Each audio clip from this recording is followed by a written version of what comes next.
नमस्कार, आप देख रहे हैं हमारी खास पेशकश लीगल हेल्पलाइन और मैं हूं आपके साथ वक्ता दुबे। अपने इस लोकप्रिय कार्यक्रम में हम रोजमर्रा की जिंदगी की समस्याओं से जुड़े कानूनी मसलों पर आपकी शंकाओं का समाधान करते हैं। आज हम आपको उपभोक्ता अधिकार से जुड़ी जानकारी देंगे, साथ में उपभोक्ता अधिकार से जुड़ी कानूनी समस्याओं का समाधान भी करेंगे। बढ़ते बाजारवाद के चलते आज के दौर में हर कोई उपभोक्ता है। आज उपभोक्ता जमाखोरी, कालाबाजारी, मिलावट, अधिक दाम, कम नापतोल इत्यादि संकटों से घिरा हुआ है। उपभोक्ता क्योंकि संगठित नहीं है, इसीलिए हर जगह ठगा जाता है। अब उपभोक्ताओं के अधिकारों का दायरा बढ़ गया है। ये उपभोक्ता संरक्षण कानून आज उपभोक्ताओं के हितों की रक्षा कर रहा है। बाजार में अगर उपभोक्ता ठगा जाता है तो उसे पता रहना चाहिए कि वो कहां जाए और कैसे शिकायत दर्ज करे। आज हम उपभोक्ता कानून से जुड़ी तमाम जानकारी आपको देंगे। तो ये तो थी कुछ बुनियादी जानकारी। ज्यादा जानकारी देंगे उपभोक्ता अधिकार मामले पर हमारे आज के कानूनी विशेषज्ञ अधिवक्ता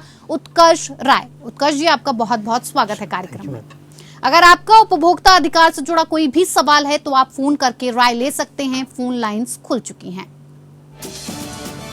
एक बार आपको विषय की जानकारी फिर से दे देते हैं। उपभोक्ता हक से जुड़ी हुई कानूनी जानकारी के लिए आप टीवी स्क्रीन पर फ्लैश हो रहे नंबर्स पर कॉल कर सकते हैं और कॉल करके हमारे कानूनी विशेषज्ञ से इस पर राय मशवरा कर सकते हैं।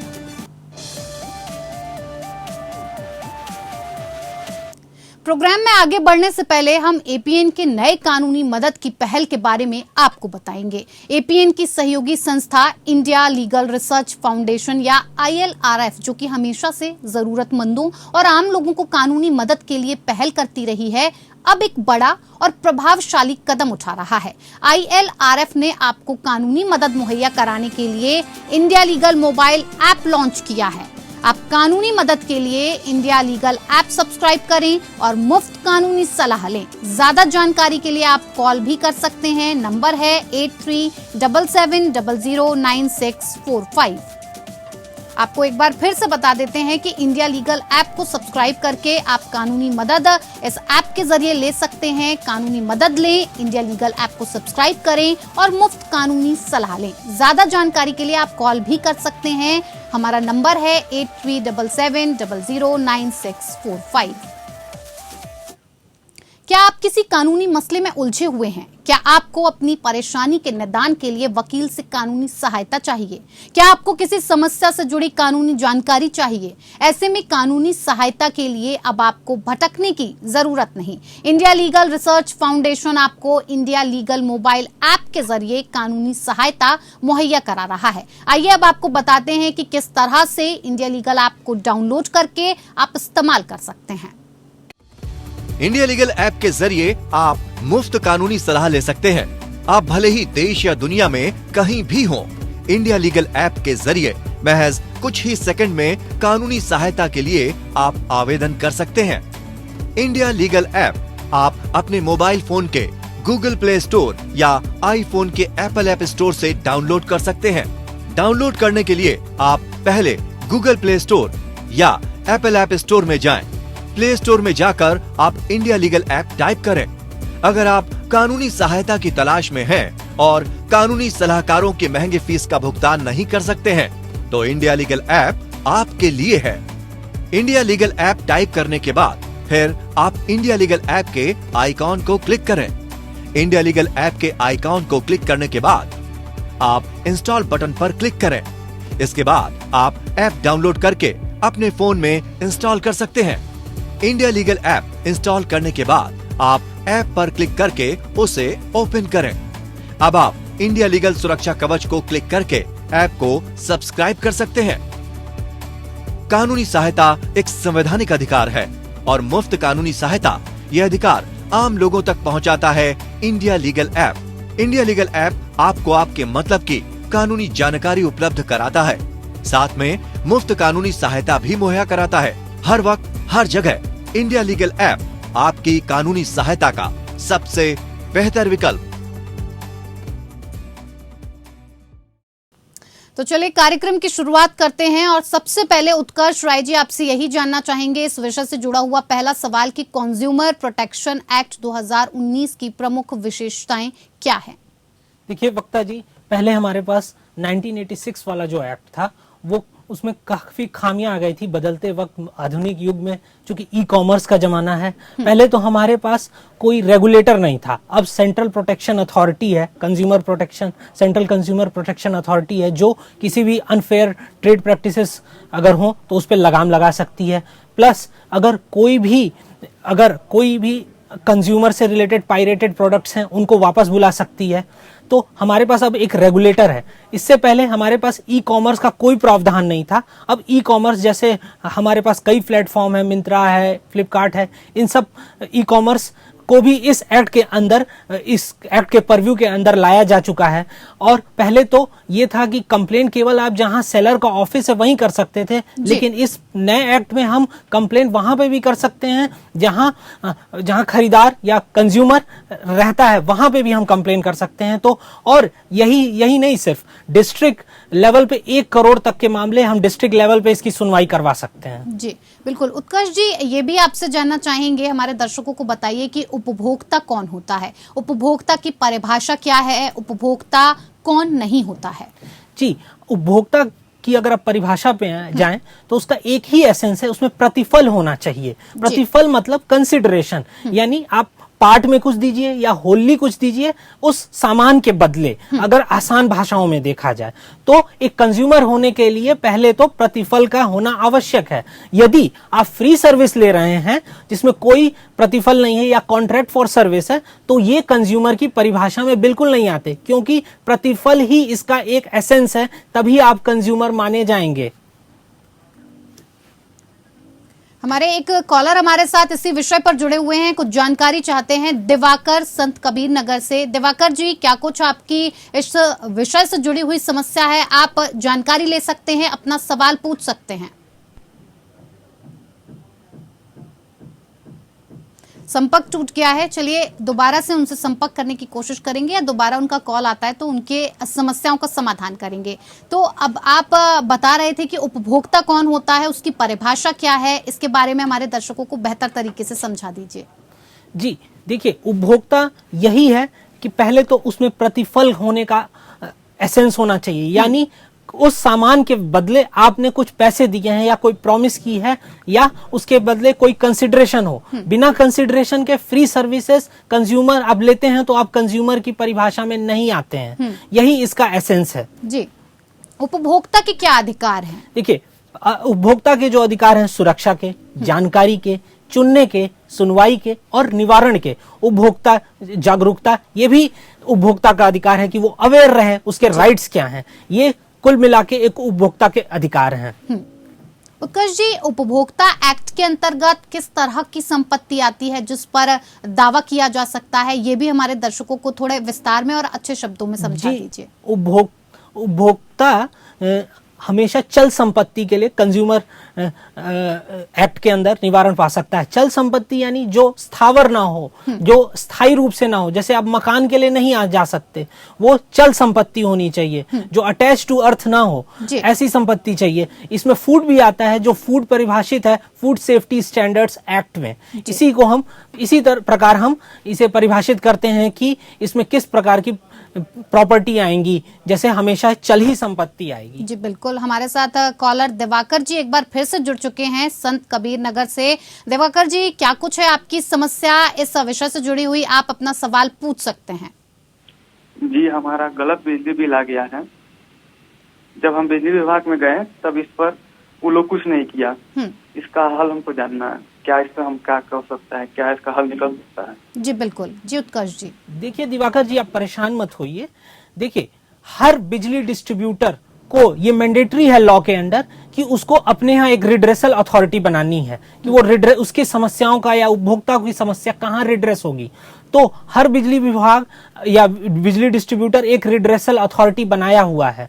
तो आप पहले कंप्लेन उस रिड्रेसल अथॉरिटी में डाल सकते हैं। दूसरा, आप कंज्यूमर फोरम में, अपने डिस्ट्रिक्ट कंज्यूमर फोरम में भी डाल सकते हैं। दोनों प्रोसीडिंग पैरेलल चलेगी। हाँ, लेकिन एक इस पे ये राइडर है कि अगर बिजली चोरी का मामला है तो वो इलेक्ट्रिसिटी एक्ट से गवर्न होगा, ना कि कंज्यूमर एक्ट से, जो सेक्शन 135 इलेक्ट्रिसिटी एक्ट का कहता है। जी बिल्कुल दिवाकर जी, आशा करते हैं कि आपकी जो समस्या थी उसका समाधान उत्कर्ष जी भली भांति और अच्छी तरीके से कर पाए होंगे। हमारे साथ एक और कॉलर जुड़े हुए हैं, रोहित गुरुग्राम से। रोहित, क्या कुछ है आपकी समस्या, इस विषय से जुड़ी हुई आप अपना सवाल पूछ सकते हैं। राम राम सर जी, मैं रोहित बात कर रहा हूँ गुड़गांव से। सर कुछ दिन पहले मैंने किडनी में पथरी का ऑपरेशन करवाया था और मैंने हेल्थ इंश्योरेंस भी ले रखा था। क्लेम डालने के लिए इलाज के पैसे क्लेम करे थे, पर मेरा सर क्लेम रिजेक्ट हो गया। तो ये मैं क्या करूँ इसमें? देखिए रोहित जी, हर इंश्योरेंस कंपनी की टर्म्स एंड कंडीशन होती हैं। इंश्योरेंस कंपनी कोई भी क्लेम रिजेक्ट करती है तो उन्हीं टर्म्स एंड कंडीशन अगर फॉलो नहीं हो रही हैं तो उन्हीं के आधार पे कर सकती है। और इंश्योरेंस कंपनी पहले एक सर्वेयर अपॉइंट करती है। वो सर्वेयर केवल एक बार अपॉइंट हो सकता है। अगर सर्वेयर की रिपोर्ट मल्टीपल रिपोर्ट्स हैं तो कोर्ट उसे नहीं मानेगा। हाँ, अगर इंश्योरेंस कंपनी खुद उन टर्म्स एंड कंडीशन का वायलेशन करती है तो आपके फेवर में मामला जाएगा और आप इस प्रकार कंज्यूमर फोरम में इंश्योरेंस कंपनी के खिलाफ अगर उसके टर्म्स एंड कंडीशन आप ये पाते हैं सेटिस्फाई नहीं है कि आप कंपनी ने उन टर्म्स एंड कंडीशन को नहीं फॉलो किया खुद भी, तो आप कंज्यूमर फोरम में जाइए और आपकी समस्या का पक्का निवारण होगा। जी बिल्कुल रोहित, आशा करते हैं कि आपको अपने सवालों का बेहतर जवाब हमारी तरफ से मिल पाया होगा। उत्कर्ष जी, उपभोक्ता के हक का अगर हनन हुआ तो कौन कौन पार्टी शिकायत कर सकता है, ये भी हमारे दर्शकों को समझा दीजिए। देखिए, अगर कोई भी किसी का हनन होता है किसी भी उपभोक्ता का, तो उपभोक्ता खुद भी कर सकता है या एक वॉलेंटरी उपभोक्ता संघ हो जो रजिस्टर्ड हो वो कर सकता है। खुद सेंट्रल गवर्नमेंट, खुद स्टेट गवर्नमेंट कर सकती है या कोई केंद्रीय प्राधिकरण कर सकता है, या एक से ज्यादा उपभोक्ता हैं तो न्यूमरस उपभोक्ता भी इसकी कंप्लेन कर सकते हैं। और यदि उपभोक्ता खुद मृत है तो उसका लीगल हेयर यानी उत्तराधिकारी भी कंप्लेन कर सकता है। अगर उपभोक्ता नाबालिग है तो वो गार्डियन या पेरेंट्स के थ्रू वो कंप्लेन करेगा। जी बिल्कुल, कौन कौन सी एजेंसियों के पास शिकायत उपभोक्ता शिकायत कर सकता है? देखिए, डिस्ट्रिक्ट लेवल पे हमारा डिस्ट्रिक्ट कमीशन है जिसको हम डिस्ट्रिक्ट कंज्यूमर डिस्प्यूट रेड्रेसल कहते हैं। स्टेट लेवल पे हमारा स्टेट कमीशन है। राष्ट्रीय स्तर पे नेशनल लेवल पे अगर बात करें तो हमारा नेशनल कमीशन है। तो हम यहाँ इन फोरम्स पे कंप्लेन कर सकते हैं। जी बिल्कुल, हमारे साथ एक कॉलर मोहित जुड़ चुके हैं। मोहित, क्या कुछ है आपका इस विषय से जुड़ा हुआ सवाल, आप पूछ सकते हैं। नमस्कार जी, मैं मोहित बात कर रहा हूँ मेरठ से। क्या मेरी बात वकील जी से हो रही है? जी बिल्कुल। हाँ जी सर जी, मैंने एक वेबसाइट से लावा का फोन मंगवाया था, लेकिन जब मैंने वो पैकेट खोल कर देखा तो फोन खराब निकला। लेकिन वेबसाइट वाले कोई सहायता नहीं कर रहे हैं, ना कोई वेबसाइट से कोई सहायता मिल रही है। आप इसकी क्या मदद कर सकते हैं, आप बता सकते हैं जरा? मतलब मैं इसमें क्या करूं? जी मोहित जी, आप परेशान मत होइए। देखिए, क्या है कि ई कॉमर्स के जरिए आप कोई भी प्रोडक्ट मंगा रहे हैं, ठीक है, तो उसमें जो मैन्युफैक्चरर है उसकी लायबिलिटी है। अगर मैन्युफैक्चरर डेविएट करता है उसके शेप या साइज से तो उसमें इम्प्लाइड खुद से ही एक गारंटी और वारंटी की सुविधा है। हाँ, और अगर ई कॉमर्स कंपनी अगर उस प्रोडक्ट को बेच रही है और उसकी आइडेंटिटी नहीं बता पा रही है तो ई कॉमर्स की जिम्मेदारी होगी, जो वो प्लेटफॉर्म है उसकी जिम्मेदारी होगी। और अगर उस मैन्युफैक्चरर पे नोटिस सर्व नहीं हो पा रहा है इन कारणों से, तो ई कॉमर्स कंपनी खुद ही उस मैन्युफैक्चरर को या सेलर को वो नोटिस सर्व कराएगी। मोहित, आशा करते हैं कि आपको अपना जवाब बेहतर मिल पाया होगा। उत्कर्ष, आपसे ये भी जानना चाहेंगे कि उपभोक्ता के कितनी धनराशि तक के मामले हो सकते हैं और ये मामले कहाँ सुने जा सकते हैं? देखिए वक्ता जी, अगर हम धनराशि की बात करें तो डिस्ट्रिक्ट लेवल पे आप 1 करोड़ के मामले फाइल कर सकते हैं। अगर हम स्टेट लेवल पे देखें तो हम स्टेट में 1 करोड़ से 10 करोड़ तक के मामले कर सकते हैं। और अगर 10 करोड़ से ऊपर का मामला है तो हम सीधे नेशनल कंज्यूमर फोरम में नेशनल लेवल वाले पे फाइल करेंगे। जी बिल्कुल। उत्कर्ष जी, ये भी आपसे जानना चाहेंगे कि उपभोक्ता किन क्षेत्रों में शिकायत दर्ज करा सकता है, यानी कि इसका जो दायरा है वो सीमित रहता है या किस हिसाब से ये कार्य करता है? देखिए, आप कहाँ फाइल कर सकते हैं ये जानना बहुत जरूरी सवाल है। बहुत अहम सवाल आपने किया मैम। देखिए, जहां पर उपभोक्ता खुद रहता है या पर्सनली काम करता है वहां पे वो फाइल कर सकता है। और इसके बजाय इस एक्ट में ये भी है जहां विपक्षी पार्टी रहती है या बिजनेस कर रही है वहां पे भी आप फाइल कर सकते हैं। और इस एक्ट में ये भी है जहां कॉज ऑफ एक्शन शुरू हो रहा है, कॉज ऑफ एक्शन यानी जहां जिस जगह पे आपके अधिकारों का हनन हो रहा है उस जगह पे भी आप फाइल कर सकते हैं। और जिस दिन से आपको डिफेक्ट का पता चला है उस दिन से भी आप फाइल कर सकते हैं। जी बिल्कुल, हमारे साथ एक कॉलर बीना देवी जुड़ चुकी हैं गया बिहार से। बीना जी, क्या कुछ है आपका सवाल, आप पूछ सकती हैं इस विषय से जुड़ा हुआ। जी प्रणाम सर। जी सर, बिल्कुल, हमारा नाम बीना देवी हुआ, हम जी, गया कहिए। बिहार के रहने वाले हैं। अभी कुछ दिन पहले ही हमने एक एसी खरीदा था और जब कंपनी वालों ने आदमी को भेजा कि वो एसी को देखे तो उसे देखने के लिए तो देखने वक्त तो पाया गया कि उसमें कुछ अंदरूनी दिक्कत है एसी में जी, और कंपनी द्वारा ठीक करने पर भी वो ठीक नहीं हो रहा। अब सर आप ही बताइए हमको क्या करना चाहिए। देखिए बीना जी, आप परेशान मत होइए। देखिए ऐसे मामलों में कंज्यूमर जो डिस्ट्रिक्ट कंज्यूमर कोर्ट होती है वो ये देखती है कि आपकी अब अगर आप कंप्लेन वहां फाइल करती हैं तो ये देखेगी कि कंपनी ने क्या क्या स्टेप लिए और उन स्टेप्स लेने के बाद, जैसे आप बता रही हैं कि मैकेनिक है, वो जो टेक्नीशियन है वो ये बता रहा है कि हाँ ये प्रॉब्लम है, लेकिन वो तब भी नहीं सही हो पा रही है, तो रिप्लेस और या तो रिफंड की आप कंज्यूमर का एक अधिकार है जो कोर्ट देगी आपको। हाँ, इसके लिए पहले कोर्ट एक ऑथराइज्ड डीलर के टेक्नीशियन को आपके यहाँ भेजेगा, वो ये उसकी रिपोर्ट के बेसिस पे, उसी के आधार पर ये डिसाइड करेगा कि आपको रिप्लेस कराना है या आपका क्लेम रिजेक्ट होगा। ये यहीं से कोर्ट डिसाइड करता है, तो इसलिए आपको परेशान होने की जरूरत नहीं है। बिल्कुल बीना, आशा करते हैं कि आपके सवालों का जवाब उत्कर्ष जी की तरफ से बेहतर दिया गया होगा और हम आपकी मदद कर पाए होंगे। हमारे एक और कॉलर जुड़ गए हैं, जिग्नेश भाई गुजरात से। बहुत बहुत स्वागत है आपका भी कार्यक्रम में। क्या कुछ आपकी समस्या है इससे जुड़ी हुई, आप सवाल पूछ सकते हैं। इधर पे एक बिल्डर भाई है, जिसको मैंने मेरा दुकान बनाने के लिए पैसा दिया था, पर वो मेरा पैसा हड़प के भाग गया। मैंने अहिया पुलिस को भी फरियाद दर्ज की, पर सामने कोई जवाब नहीं मिला।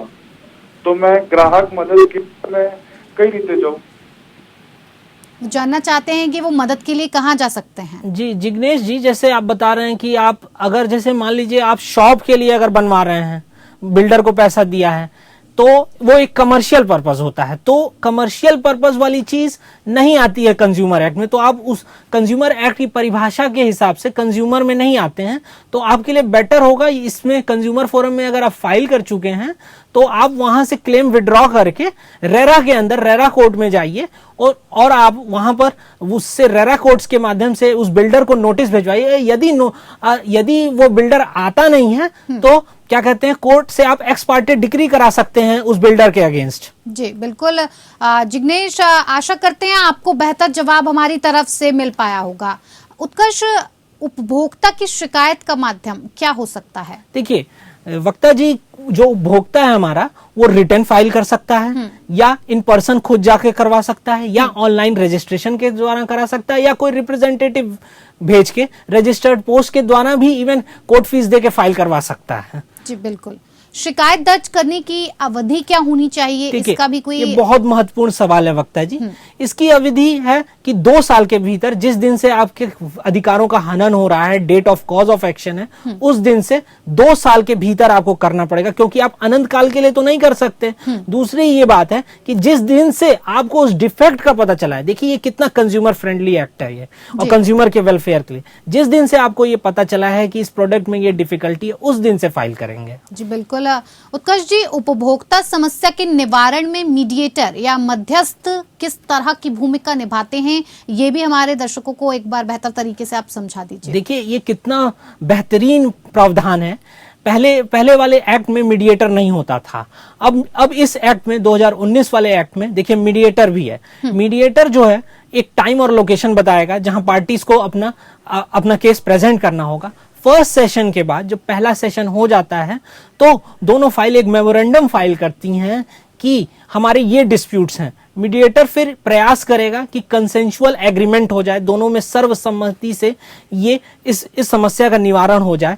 और मीडिएटर ये कोशिश करेगा 30 दिन की अवधि के बीच में निवारण हो जाए। अगर निवारण, इस समस्या का निवारण नहीं होता है तो मीडिएटर जो है फिर से कमीशन को रिपोर्ट अपनी भेज देगा, वहां पे कार्रवाई शुरू हो जाएगी फिर। बिल्कुल उत्कर्ष जी, आपने इतने बेहतर तरीके से हमारे दर्शकों को समझाया है कि किस हिसाब से क्या करना चाहिए। एपीएन की सहयोगी संस्था इंडिया लीगल रिसर्च फाउंडेशन या ILRF, जो कि हमेशा से जरूरतमंदों और आम लोगों को कानूनी मदद के लिए पहल करती रही है, अब एक बड़ा और प्रभावशाली कदम उठा रहा है।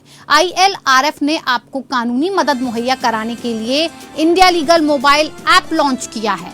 आप कानूनी मदद के लिए इंडिया लीगल ऐप सब्सक्राइब करें और मुफ्त कानूनी सलाह लें। ज्यादा जानकारी के लिए आप कॉल भी कर सकते हैं। नंबर है 8377009645। आपको एक बार फिर से बता देते हैं कि इंडिया लीगल ऐप को सब्सक्राइब करके आप कानूनी मदद इस ऐप के जरिए ले सकते हैं। कानूनी मदद लें, इंडिया लीगल ऐप को सब्सक्राइब करें और मुफ्त कानूनी सलाह लें। ज्यादा जानकारी के लिए आप कॉल भी कर सकते हैं। हमारा नंबर है 8377009645। क्या आप किसी कानूनी मसले में उलझे हुए हैं? क्या आपको अपनी परेशानी के निदान के लिए वकील से कानूनी सहायता चाहिए?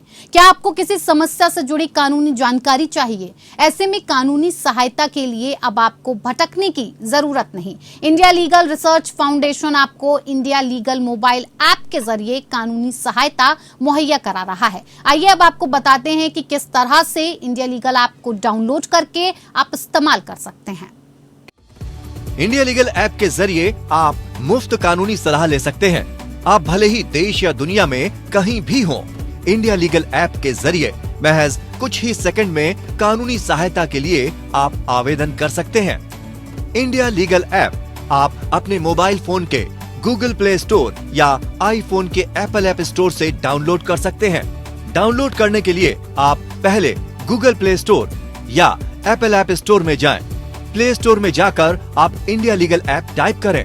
अगर आप कानूनी सहायता की तलाश में हैं और कानूनी सलाहकारों की महंगे फीस का भुगतान नहीं कर सकते हैं, तो इंडिया लीगल ऐप आपके लिए है।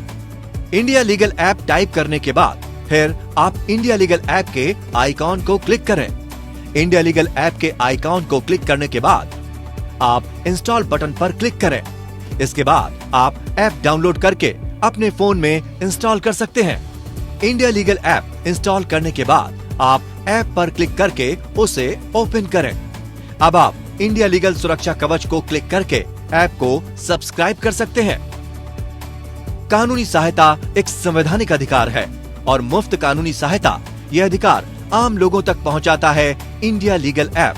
इंडिया लीगल ऐप आपको आपके मतलब की कानूनी जानकारी उपलब्ध कराता है, साथ में मुफ्त कानूनी सहायता भी मुहैया कराता है। हर वक्त हर जगह इंडिया लीगल ऐप आपकी कानूनी सहायता का सबसे बेहतर विकल्प।